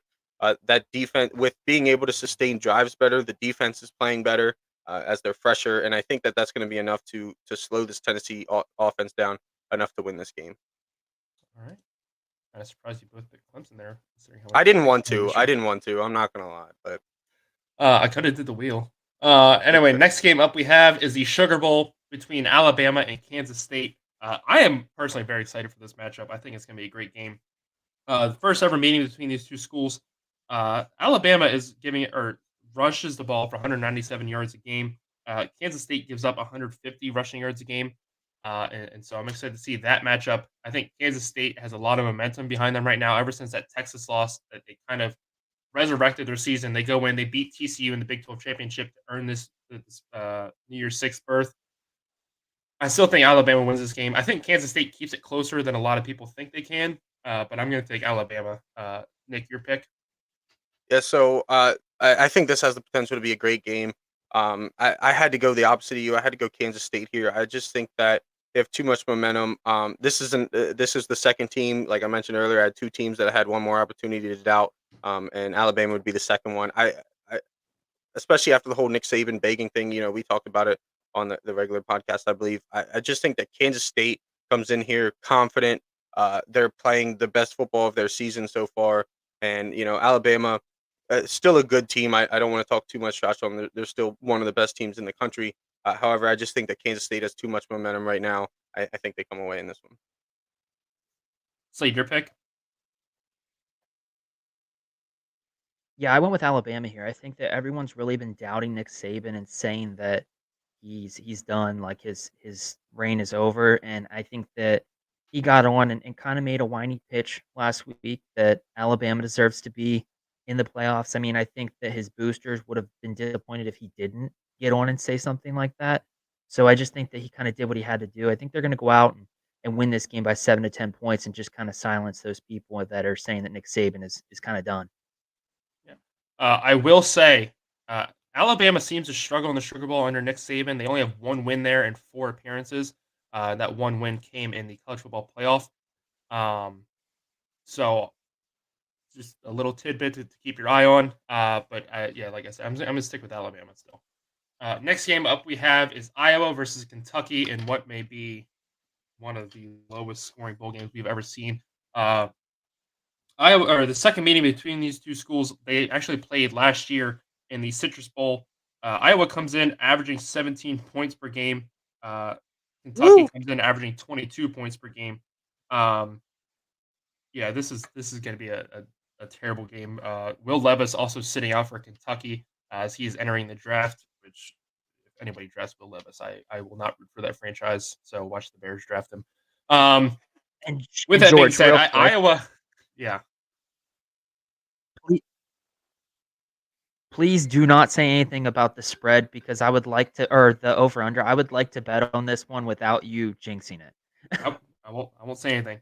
Um, I think it's gonna be low scoring. That's all I'm gonna say.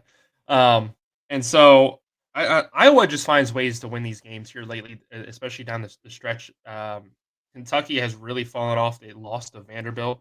I mean, I know we're not trying to hype Vanderbilt up all that much, but still, when you lose to them, it's not great for your season.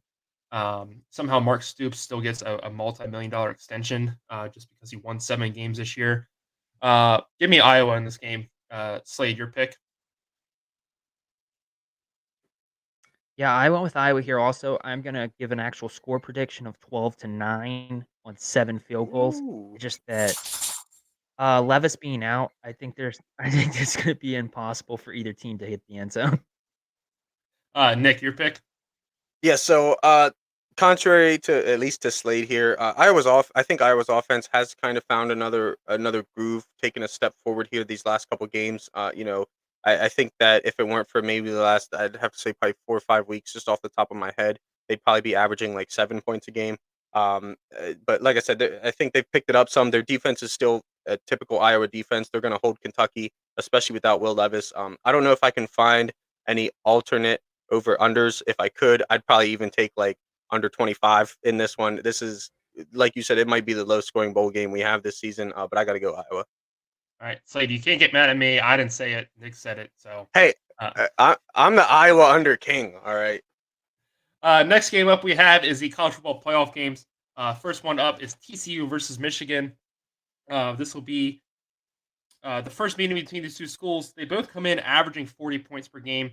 TCU gives up 25, Michigan only 13.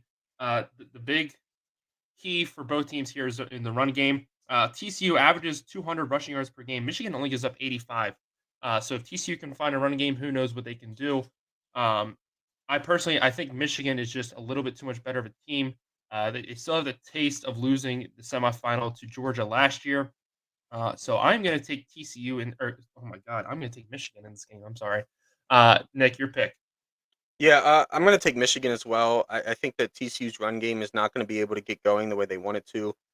And I just think there's only so much that Max Duggan can do and only so much weight that he can put in his backpack and absolutely carry. And I have some questions about the coaching. We've seen in the conference championship, Max Duggan led 2 absolutely beautiful drives to get back into the game. And then when it really came down to it, he got stuffed on like the 1 inch line. Yeah, they moved the ball back a little too far, in my opinion, but that's neither here nor there at this point. But you had 2 more plays and you didn't put it in your quarterback's hands, who just drove you down the field, absolutely willed your team back into that game. So questions about coaching and questions about matchups on the field as far as defense being able to slow the other offenses down. I just think Michigan's too good. Slade, your pick. I went with Michigan as well. I think their defense is gonna be the factor here that's able to slow down TCU. Also, Dugan being on a PR tour right now. I saw him at a Mavs game the other day, and then he was on like ESPN or something the next day. I mean, actually practiced and at least, which is crazy to me. I mean, I think that he needs to be doing something other than sitting in front of the camera. Yeah, absolutely. Next game is the Peach Bowl between Ohio State and Georgia. The key here is I think Georgia gets a little bit of a home field advantage. This will be their second ever meeting. They met in the 1993 Citrus Bowl. Georgia won that game 21-14. I think this game is going to be a little bit closer than what a lot of people think. I think everybody's expecting Ohio State to kind of get treated like everybody else that's played Georgia this year. But I still think Ohio State joins the bench of losing to Georgia and Atlanta with Oregon and LSU. So I'm going to take Georgia basically in a home game. Nick. Yeah. I was getting ready to talk anyway. Yeah. So part of me kind of agrees with you, but the other part of me, when I look at, say, Georgia and Michigan, I think they're 2 very comparable teams. They have stout defenses, they have stout run games, and they have a quarterback who can deliver the throws that need to be made when they're needed. And when I look at that, obviously we see how that went for Ohio State when they faced Michigan. However, Michigan likes to start out slow, or not necessarily slow, but kind of stay even in the first half, and then kind of really impose their will in the second half. Georgia will come at you all 4 quarters. It does not matter. We have seen maybe 1 or 2 games this season where they started out slow. The Missouri game comes to mind. However, I think that they've learned from that mistake. I don't think they're going to be blowing Ohio State out in the first half, but I do think, maybe a touchdown, maybe 10 points come halftime, and then they're really going to be able to impose their will like Michigan did to Ohio State. I got to go Georgia. Slade, your pick? I went with Georgia here also. I think the reasoning is that schedules this season. OSU planned and Oregon at home, Notre Dame, right? They played Notre Dame and yeah, and Michigan at home, and they lost, or I mean, they were able to win against Oregon, and then they lost to Maryland at home. Um, Georgia played Tennessee and Notre Dame, right? Or no, sorry, I'm messing it all up. They played Oregon. You know, Yes. Anyway, Yep. it's There a you go. home game. Georgia's yeah. winning. Okay. Next game up we have is Mississippi State versus Illinois, and I just want to take a moment of silence for the Outback Bowl. You will be missed. I will miss the battle for the bloomin' onion and the coconut shrimp. And so just RIP Outback Bowl. You will be missed. Facts. And they give us this matchup to kick off the Relia Quest Bowl. Listen, I think this is going to be a very weird matchup. Illinois is coming off a difficult loss to that Michigan game, which, in my opinion, they should have won. This will be the third meeting between the schools. The last was in 1980. Mississippi State won 28-21. Mississippi State throws the ball through 314 yards per game. Illinois only gives up 165. Their defense was one of the best in the Big Ten this year. That's why they were so good. You know what? I'm going to take Illinois in this game. I was going to take Mississippi State, but give me Illinois in this game. Slade. I went with Illinois also. I think that both teams played the top teams that they were going to play in this season. Illinois playing Michigan with a 2-point loss, in which I think that it was slowed down a bit. The refs kind of helped Michigan out a bit there. And then Mississippi State just lost 45-19 to Georgia, the top-ranked team that they were going to face all season. I just think from a competitive standpoint, Illinois is able to get it done when they're playing a tough team. Nick, your pick? Yeah, so I went with Illinois as well. I think they're a bit underrated. That defense is absolutely stout. And Mississippi State, I don't know if you guys had seen it. There's a player, I forget what his name is. I had it until I went to talk about it. But he basically said that in his statement, he said, oh, yeah, I know you guys seen it because I sent it to you. But he said about how something about like he's weak or something and coach is happy that he's leaving. So he's transferring. I think there's going to be some murkiness in the water in Mississippi State.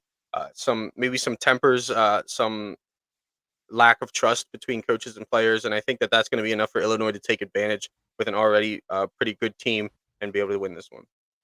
All right. Next game up we have is the surprise team out of the AAC, in my opinion. Tulane, the champions there.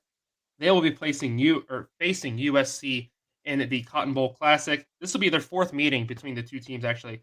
They last played in 1946, though. USC won that game 20-13. Fun fact, they also played in the 1932 Rose Bowl, which USC won as well. The storyline heading into this game is if Caleb Williams can play and if he's 100% healthy. We were not told what his exact injury was. It was just a very serious injury to his hamstring. They are unsure if he's going to be able to go yet. I think if Caleb Williams does not play, I think this game is wide open. I mean, it sucks being a month out and trying to pick this game, not knowing if a star player is going to be in. USC averages 325 yards passing a game. Tulane gives up 189. You know what? I've been riding the green wave all season. I might as well ride it into the ground like I have every other bandwagon I've been on. Give me Tulane. I think they're going to prove that they deserve to be, playing with the big boys. And I think they have a shot against USC. So give me Tulane. Slade, who do you got? I think Tulane's going to run the ball this entire game, and that's what they've been great at this season. I just think that even if Caleb Williams doesn't play, I think that Lincoln Riley's going to be able to get that edge over them. I think if Caleb Williams plays, USC wins this thing by probably 10 points late in the fourth. I think that they're able to just pour it on. I think if not, they're going to get a field goal win here. Okay. Nick, your pick? Yeah, so I'm right there with you, George. I've been riding the green wave the last couple weeks. I'm going to stay on that wave. I don't surf a whole lot, and by that I mean ever. But this is a wave I'm willing to ride. I think that kind of, I don't want to say contrary to Slade because Slade said they'd only win by 10 points if Caleb Williams was playing. I think without Williams playing, this is Tulane's game to lose with just the way their play style. However, if Caleb Williams does play, I don't know how 100% he's going to be. I'm just going to stick with the green wave and hope they carry me off into the sunset. Yeah. I mean, give me a boogie board. I'll ride every wave. I can. But yeah, I will not surf. So we're going to go to the wheel here. And the wheel has Tulane. Next game up we have with two left is LSU versus Purdue. First ever meeting between these two schools. My concern is if Jalen Daniels can play for LSU. We saw him get hurt in the championship game against Georgia. We also saw the backup come in and absolutely ball out, though. So I think their offense will be fine. Purdue, we've seen with Aiden O'Connell have spurts of how good that team can be.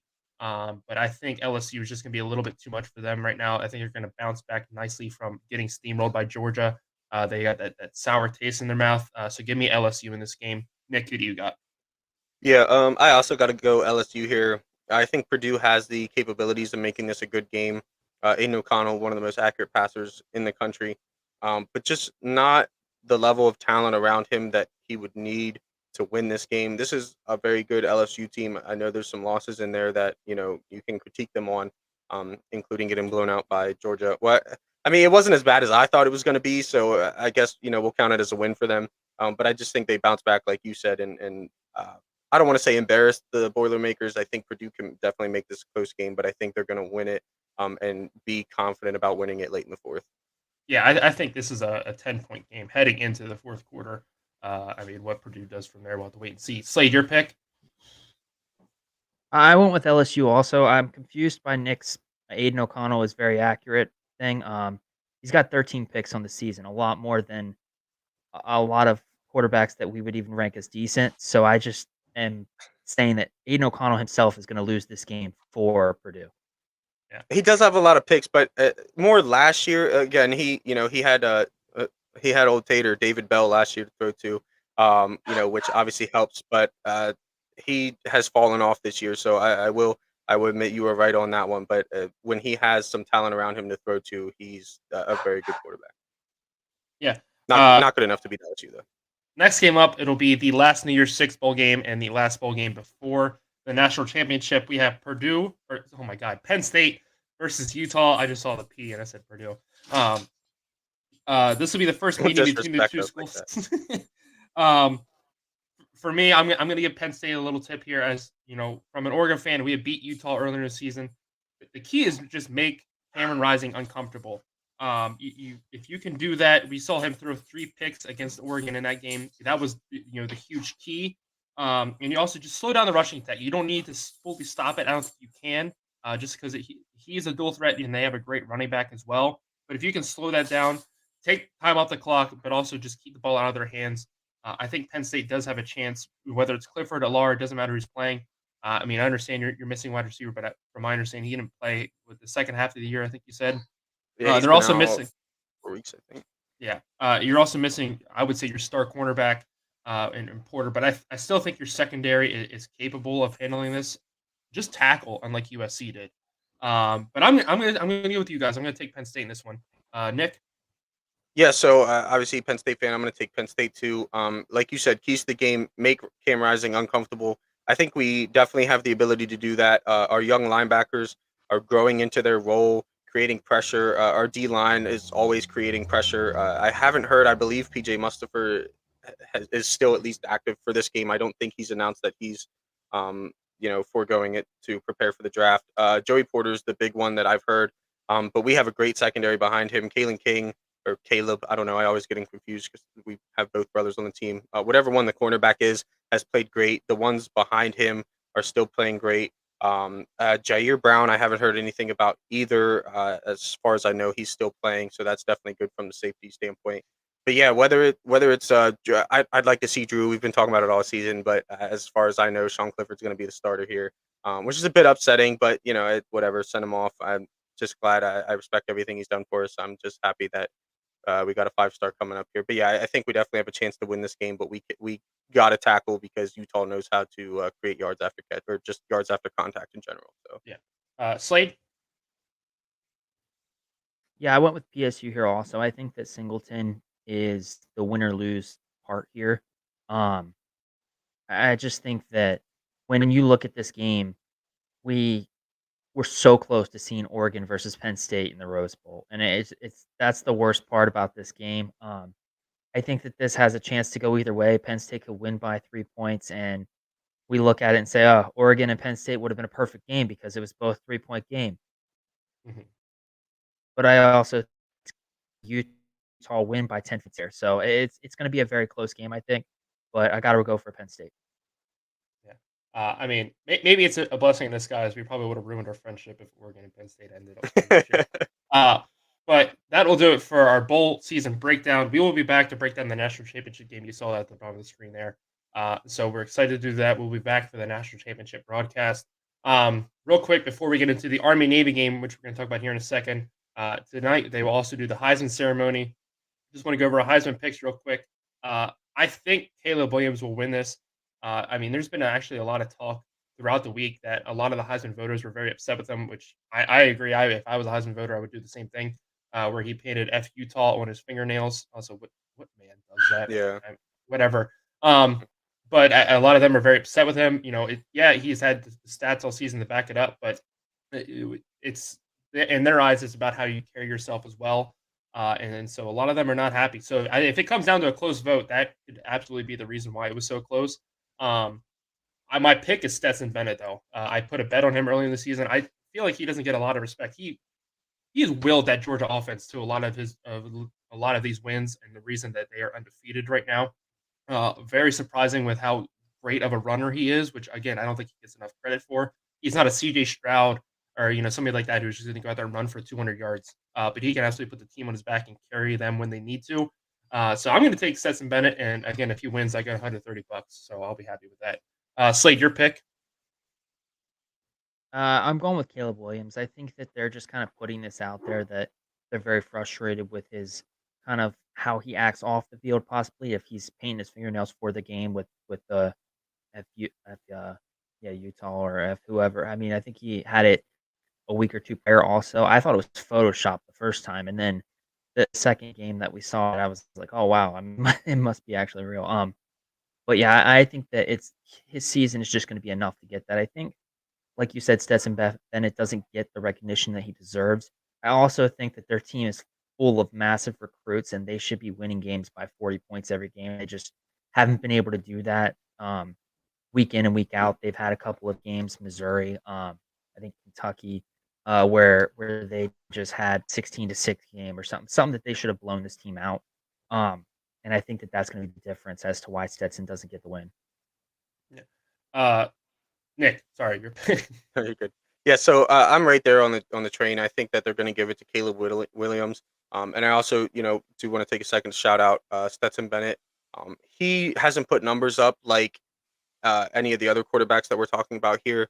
However, he is on really a run-first team that relies on that run game and the defense, and he still puts up. I think he's only like 1,000 yards less and only a couple touchdowns less. But like I said, run-first team, he does what he needs to do. I've called him a glorified game manager in the past, and I feel like that's kind of disrespectful. I think that's the role that he plays. However, I think he plays it at such a high level that you can't even really call him a game manager. So I do, want to say my apologies for that. However, if I was on the committee and I was picking, my pick would be Max Duggan. We've talked about it before, whether it's Heisman, whether it's MVP, whether it's whatever. I like to look at it as how would this team look without this player? Now, you could argue USC and Caleb Williams. Caleb Williams is playing at a very high level. But the conference championship game really sold it on Max Duggan for me, the way he drove that team down the field, put them on his back. And I think that alone, while his stats might not necessarily compare in some areas to say C.J. Stroud, Bryce Young, Caleb Williams, I think that overall he is the reason that this team is sitting where they're sitting, and that's kind of the tipping point for me. Yeah, absolutely. Moving on to our last subject today, it'll be our final game picks of 2022. And so one last time we will do this. It's the Army-Navy game. This will be 3 p.m. on CBS today. Navy actually comes in as a 3-point favorite. The over-under is 32.5, looking like an Iowa game out there. Nick, you first. Who are you taking in this game? Yeah, so I'm going to go with Navy here. I think if I remember correctly, it bit me in the butt the last time I said this, but I got a whole bunch of Navy boys. They would be disappointed in me if I chose Army here, so I got to go Navy. Slade, I just gave away your pick, but why are you taking Navy?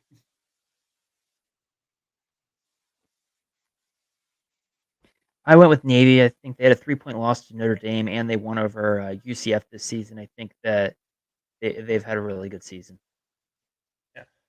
I'm taking Army today. I think this game always comes down to a last-second field goal or a last-second goal line stand. But but I'm just going to take Army just for the simple fact. I think they're a little bit better team. Navy has had some very good wins and a lot of close games, but they also lost to an FCS school to start the season. So I don't know, just that's kind of hanging in the back of my mind. But if they can beat Army, it definitely salvages their season a little bit. I mean, obviously they want to be bowl eligible. They want to be playing for the Commander in Chief Trophy, which Air Force won earlier this year. So I'm going to take Air Force, or excuse me, I said Air Force. I'm going to take Army in this game. Same. So that will wrap up Take our Air show. Yeah, that will wrap up our show. Our final Out of the Tunnel for 2022. Do not forget, we will be back here December 23rd at 6:30 p.m. live here on YouTube to do our Swear Jar Sweat, where we will place a bet on the Gasparilla Bowl. What that bet is yet, we are not sure, but we will let you guys know as we get closer to the time. So make sure you guys join us here. And of course, we'll be back for the national championship as well. And we're also talking about doing like a little award ceremony later on, giving out some awards, and then also looking back on our predictions at the beginning of the season. So keep your eye out for that. Make sure you guys join us. Thank you so much for joining us throughout the year. We really appreciate it. And we will see you guys December 23rd at 6:30. Have a great rest of your day and enjoy the Army-Navy game. So see you guys.